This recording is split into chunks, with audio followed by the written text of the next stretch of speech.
Moving on, Uttarandhra ప్రాంతానికి game changer project అయిన Mulapeta port పనులు దాదాపు తుది దశకు చేరుకున్నాయి. నవంబర్ నాటికి పనులు పూర్తి చేసి ట్రయల్ రన్ స్టార్ట్ చేయాలని టార్గెట్గా పెట్టుకుంది ప్రభుత్వం. శ్రీకాకుళం జిల్లాలోని సంతబొమ్మాళి మండలం మూలపేట దగ్గర ఈ గ్రీన్ ఫీల్డ్ పోర్ట్ నిర్మాణం జరుగుతోంది. 4,300 కోట్ల వ్యయంతో 1,524 ఎకరాల్లో ఈ పోర్టు పనులు కొనసాగుతున్నాయి. పోర్టులో 4 బర్తులను ఏర్పాటు చేస్తున్నారు. పోర్టు నిర్మాణ ఘనత తమదే అని చెప్పుకుంటూ ఉన్న వైసీపీ కూటమి ప్రభుత్వం అధికారంలోకి వచ్చాక పోర్టు పనులను పట్టించుకోవట్లేదని ఆరోపిస్తోంది. అటు ప్రభుత్వం మాత్రం వైసీపీ వాదనను తిప్పికొడుతోంది. గత ప్రభుత్వంలో 20% పనులు మాత్రమే చేస్తే తమ ప్రభుత్వం వచ్చాక కీలక పనులు పూర్తి చేశామని చెప్తున్నారు మంత్రులు. ఇటీవల మూలపేట పోర్టు పనులను మూలన పడేశారంటూ నిరసనకు దిగింది వైసీపీ. మనం మూలపేట పోర్టుకు పోదాం పదండి అనే పేరుతోటి ఆందోళన బాటపట్టింది. ఈ క్రమంలో పోర్టు వాస్తవ పరిస్థితిని వివరించే ప్రయత్నం చేసింది ప్రభుత్వం. ఇందులో భాగంగా మూలపేట గ్రీన్ ఫీల్డ్ పోర్టు నిర్మాణ పనులను మంత్రులు అచ్చెన్నాయుడు, వీసీ జనార్దన్ రెడ్డి పరిశీలించారు. అనంతరం పనుల పురోగతిపై అధికారులు, నిర్మాణ సంస్థ ప్రతినిధులతో సమీక్షించారు. ఈ ఏడాది చివరి నాటికి ఈ పోర్టును పూర్తి చేయాలని నిర్మాణ సంస్థల్ని ఆదేశించింది ప్రభుత్వం. గత వైసీపీ పాలనలో పోర్టుకు అవసరమైన భూసేకరణ కూడా చేపట్టలేదని విమర్శించారు మంత్రి బీసీ జనార్దన్ రెడ్డి. శంకుస్థాపన చేస్తే పనులు జరిగినట్టా అని ప్రశ్నించారు. పోర్టుకు కావాల్సిన రైల్వే లైన్, రోడ్డు నిర్మాణ పనులు జరగకపోవడంతో అనుకున్న సమయం కంటే పోర్టు నిర్మాణ పనులు ఆలస్యంగా జరుగుతున్నాయని చెప్పారు. ప్రస్తుతం దాదాపు 74% పనులు పూర్తయ్యాయని మంత్రి జనార్దన్ రెడ్డి తెలిపారు. దాదాపుగా ఈ యొక్క మూలాపేట అనేటువంటిది శ్రీకాకుళం జిల్లా ప్రజల చిరకాల కాంక్ష ఇది. అటువంటి మూలాపేటను దాదాపు 4,361 కోట్లతో చేపట్టిన ఈ మూలా పోర్టు ఫేజ్ 1 కింద 1,524 ఎకరాలలో 4 బర్తులు మాత్రం నిర్మాణం చేపట్టడం జరుగుతూ ఉంది.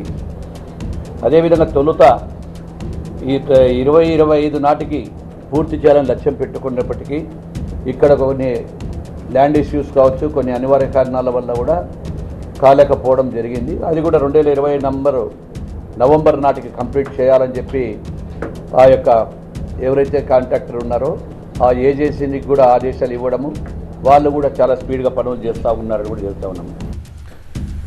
నవంబర్లోగా పోర్టు పనులను పూర్తి చేస్తామన్నారు మంత్రి అచ్చెన్నాయుడు. మూలపేట పోర్టుకు రోడ్డు, రైలు రవాణా అవసరమన్న మంత్రి కేంద్రం నుంచి 390 ఎకరాలు లీజుకు తీసుకున్నామని చెప్పారు. నిర్వాసితులను గత ప్రభుత్వం గాలికి వదిలేసిందని మండిపడ్డారు అచ్చెన్నాయుడు.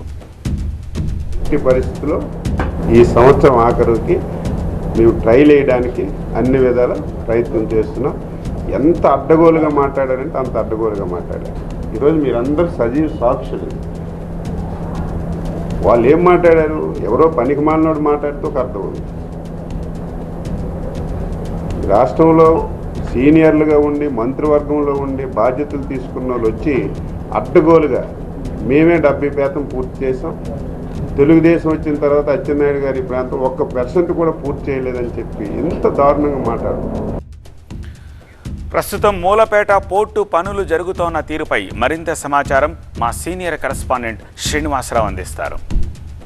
పోర్టు నిర్మాణంలో బెర్తులు చాలా కీలకమైనటువంటివి. ఆ కీలకమైనటువంటి బెర్తుల నిర్మాణం కూడా దాదాపుగా పూర్తిగా వస్తుంది. మొత్తం ఇక్కడ 3 జనరల్ కార్గో బెర్తులు, 1 కోల్ బెర్త్ అనేటువంటిది నిర్మాణం జరుగుతుంది. అందులో ఇప్పటికే 2 జనరల్ కార్గో బెర్తుల నిర్మాణం పూర్తయింది.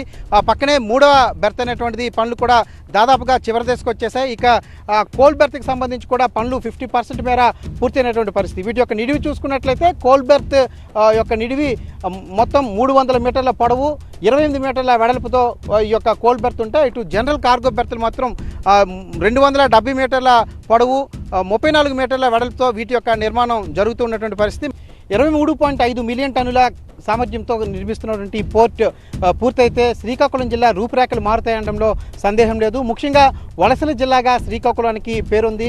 ఈ నేపథ్యంలో స్థానికులకు ఉపాధి దొరుకుతుందని చెప్పి అంతా భావిస్తున్నారు. ఈ నేపథ్యంలోనే పోర్టు నిర్మాణం ఎప్పుడు పూర్తవుతుందా అంటూ ఉత్తరాంధ్ర ప్రజలంతా కూడా ఎంతో ఆశగా ఎదురు చూస్తున్నారు. కెమెరా పర్సన్ అనిల్తో Srinivas, TV9 Mulapeta green field port.